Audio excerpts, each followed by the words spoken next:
What's going on, guys? This is CJ Love with Technology Cozy Labs, and we are back after a full month hiatus. I'm going to call it hiatus. We keep taking hiatuses, and it's mostly because of YouTube. But first, we're going to start off with this. I want to talk about 3 different things in this video. I'm going to get to the game later, and if you want to actually get to the game, I'm going to put up a place somewhere somehow in the video where you can just click and you can just get right to the game review. But first off, I want to talk about YouTube. YouTube has a lot of different things going on. I'm not exactly sure what's going on. I think they're trying to transform themselves into a form of Netflix or Hulu or something like that. They're trying to be like a Pandora, Hulu, Sling thing. I'm not exactly sure what's going on with them, but they're making a lot of different changes. One of those changes is a very big change that kind of not necessarily took away the ability for you to create videos, but one of the things of it is it takes away somewhat hope for creators. And what I mean by hope for creators is that they back in April they actually announced that they were going to be disabling channels that didn't have more than 10,000 views. And not disabling channels, but they're going to be taking away the ability for those channels to monetize if they didn't have more than 10,000 views. Which means that if you are a starting channel or a startup channel, or you're new or whatever, and you're still trying to get the ball rolling, YouTube actually takes the ability away for you to actually advertise. And advertising for videos and websites and things like that is actually important, because those advertising links actually drives traffic to your video or website or what have you. And a lot of people don't realize that, but those things actually help. So whether you're making a ton of money off of it or not, it actually helps bring people there. Because, say for instance, if you were looking at a pot on Target.com, and then you all of a sudden start seeing pots from Target.com from a website that you're looking for. You might be searching for, how to cook something, and then you get to a recipe website, and then there's that Target ad that you was looking at. That Target ad actually helped you get to that website that you're looking at. It's kind of confusing how it all works. The algorithm is kind of set up that way, but yeah. So without those ads, it's kind of hard to gain your traffic. So you literally have to advertise on your own at this point for a lot of channels. And that's one of the things that we've been doing, because we're still a small channel. Hell, we only got 22, 21 subscribers. And so we're still trying to get the ball rolling ourselves. And that's one of the things that we've been trying to figure out, was how to deal with losing ads that actually help drive traffic, and actually bringing people in. So we've been trying to figure that whole thing out. We didn't know if we wanted to change stuff or do this, and we looked at it, was like, you know what, fuck it, we're doing good. Now the second thing that I actually want to talk to you guys about is the wave of odd games that have been coming out. I've been playing a lot of different games, and I don't know if you guys have noticed, but the games are starting to get more weirder. That didn't sound right. They're getting odd. They're not traditional games. They're actually getting so bad to the point to where people are starting to like these games, and other games like major franchise games are actually having a hard time supporting themselves. I don't know. Let's talk about like this Battlefront thing that's been going on. Yeah, they didn't sell shit during Black Friday. Like, they had some of the worst sales I think I've ever seen that franchise do. It's crazy. And it wasn't created by an independent developer and stuff like that. And I think that's a big part of what's going on, is that people want more games created by independent developers, because let's face it, independent developers have the ability to make whatever they want to make. They don't have to make what the publisher wants them to make. They can just create stuff. They can be as creative as they want to be. And I think we're starting to finally see the toll from the demand of independent games. And it's important to talk about this, because I like independent games, but the game that I'm getting ready to review, it's an odd one. Like it's like, you ever go to an art museum and you see like a flower stuck on a poster board with blue glue, and they're calling that art. That's what the fuck we're looking at right now. Like, it's some of the weirdest shit I think I've ever seen. Excuse my French, but you know what? I'm not getting paid for it, so fuck it. It's the weirdest shit I think I've ever seen. It's fun. Don't get me wrong. I like it. It's fun. A lot of this stuff, like My Summer Car and Daisy and what else have I played? I played a lot of weird stuff. I don't know. But anyway, though, this particular game is very interesting. I'm gonna say, like, I'm not into this weird art trend thing, this postmodernism, whatever this is. But I think the metaphors that this game offers is the thing that intrigued me the most. It's a pretty simple game, and yet it's not that easy to play. This is the third thing. We're finally gonna get to the game. We're finally gonna get to the fucking review. Now, getting over with Bennett Foddy. I hope I said his name right. I think I said his name right. I mean, it could be Benny Foddy. I don't know. But actually, I think he says his name at some point during the gameplay. So even though I'm reviewing this game, I have not technically beat this game yet. Nor have I watched any YouTube videos or speedruns or whatever. And I have not seen what's at the top of the totem yet. One of the things that I found interesting was that as you progress to the top in the game, you start out in the shits with literal green water, rocks, and just not a whole lot to offer at the bottom down there. It's just not a speck of grass. Well, I think there's like one bush. There's some dead trees. There's something down there, but it's barren. There's nothing down there, and just like this boat that's stuck up on a rock. But this water's green, and I think, for me, I see it as a metaphor for the shit, and you have to get out of the shit. You can tell that it's a dried up river or ocean or something like that, because you'll see like there's an oar stuck in a rock, a shed for some odd reason. I really don't know where the fuck that came from. But yeah, it's definitely a weird game. And then as you progress to the top, you'll notice that you start seeing building structures. And like the very first building structure, which I think he called the vertical wall, it's just I think there's like a junkyard in the background or something like that. It's a completely destroyed city or something like that, and it's just shit. But you can tell that it's kind of like you're in a zombie apocalypse, and you're getting closer and closer to civilization. And then as you progress, you'll notice that the first actual plant that looks alive is a palm tree that's stuck out of the side of a house. So you can kind of tell that you're actually getting, it's kind of like a poor class, middle class, upper class type deal, and you're climbing to the top of that totem. And the game physics is unreal.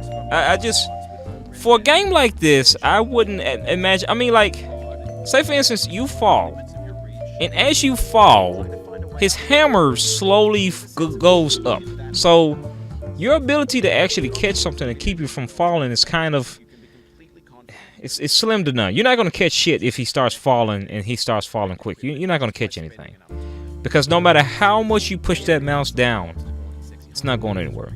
Oh, also, may I add, there's no buttons to click. There's no buttons. You literally just swinging your mouse around and around. This is by far a hard game, and you just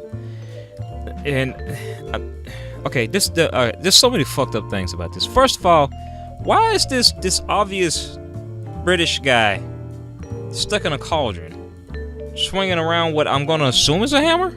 I think it's a hammer. I don't know. But it's a hammer. It's a sledgehammer.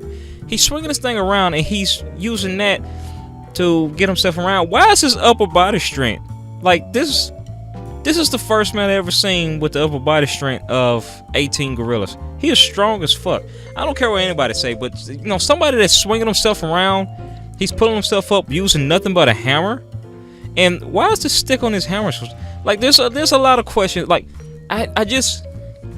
looking at an artist standpoint, this is art. This is what that weird art that I was talking about earlier. That's what this is. It's the weirdest shit that I think I've ever seen. But I like it. So in the beginning of the game, you'll notice that you start out, you just pop out of the cauldron, and the hammer's just sitting there. But have you ever noticed that in the entire game, there's no way for you to die, except at the beginning of the game, and I'm gonna show you right here. Yeah, he basically died. He just drowned. That's literally the only place in the game that I found where you can die, despite him falling from 600-foot drops in a cauldron when a hammer wheeling over his head. He's somehow still alive. Why is he naked?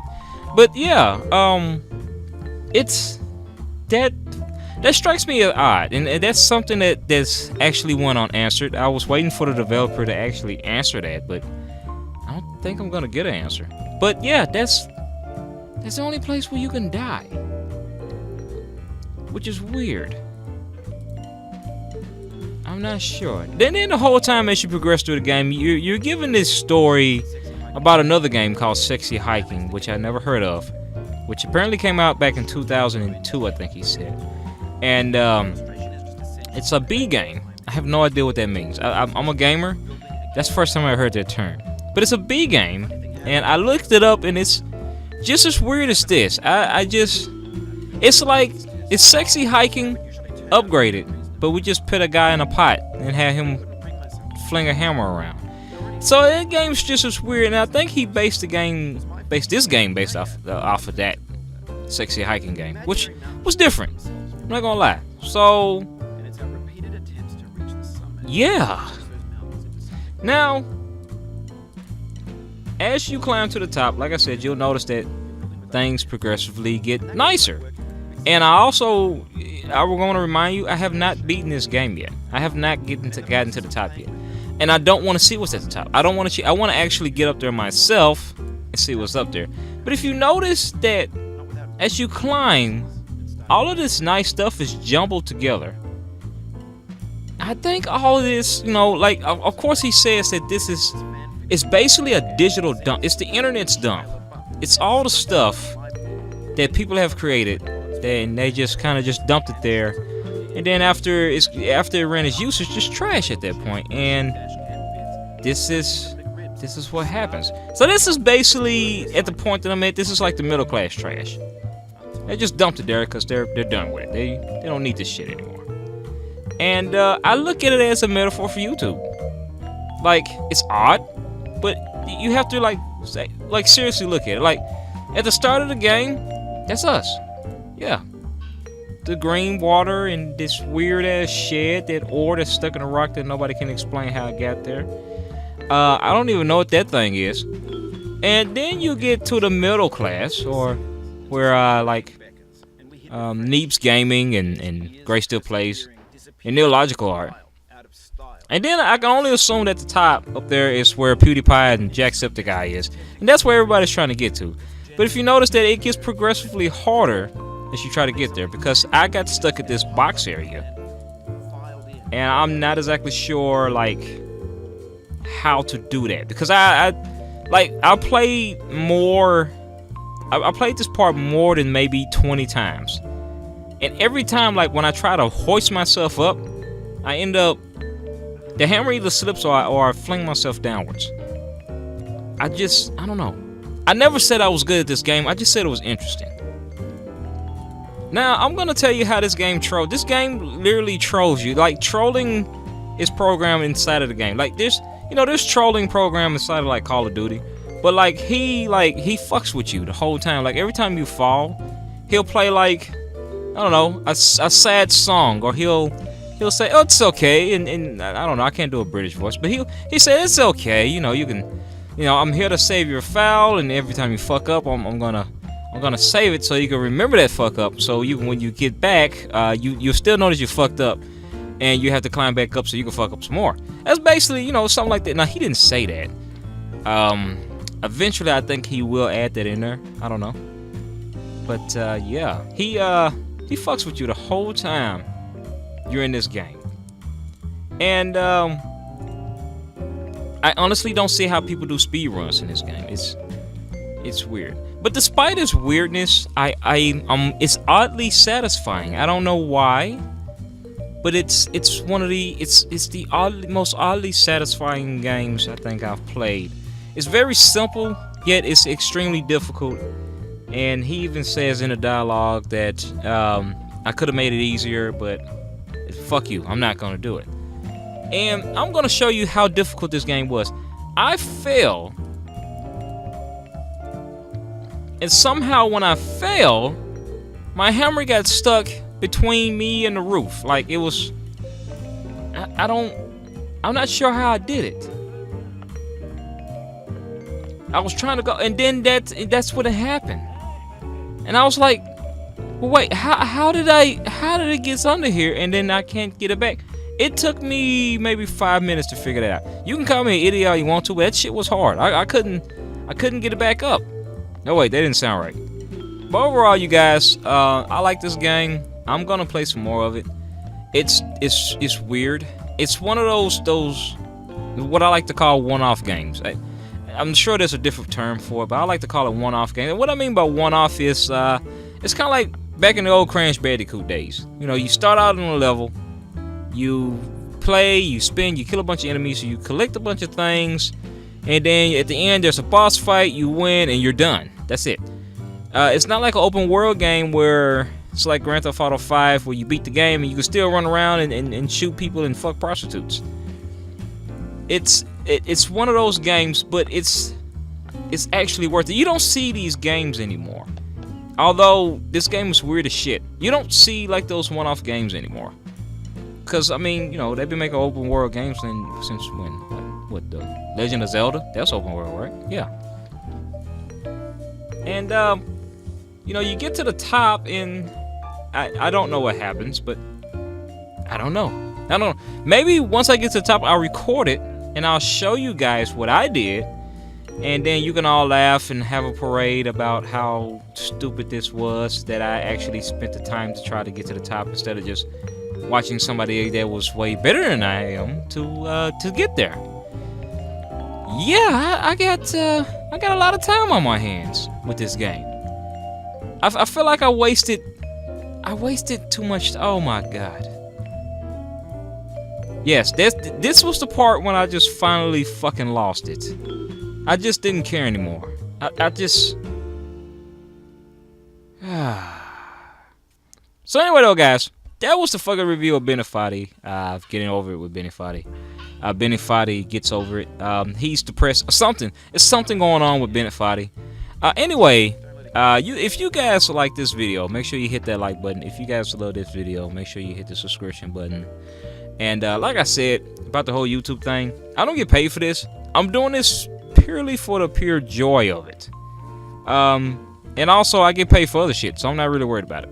Anyway though, guys, make sure you check out our affiliate channel, quartercups.com. If you love gaming and you love food, cook your own fucking food. It's delicious. Just check those guys out. Cook something from them. And then also, you guys, we're going to be selling t-shirts here just to kind of support the channel, to make sure it keeps going, because I'm pretty sure you 21 subscribers actually like the content we produce. You stuck around this whole time. And hey, till the next time.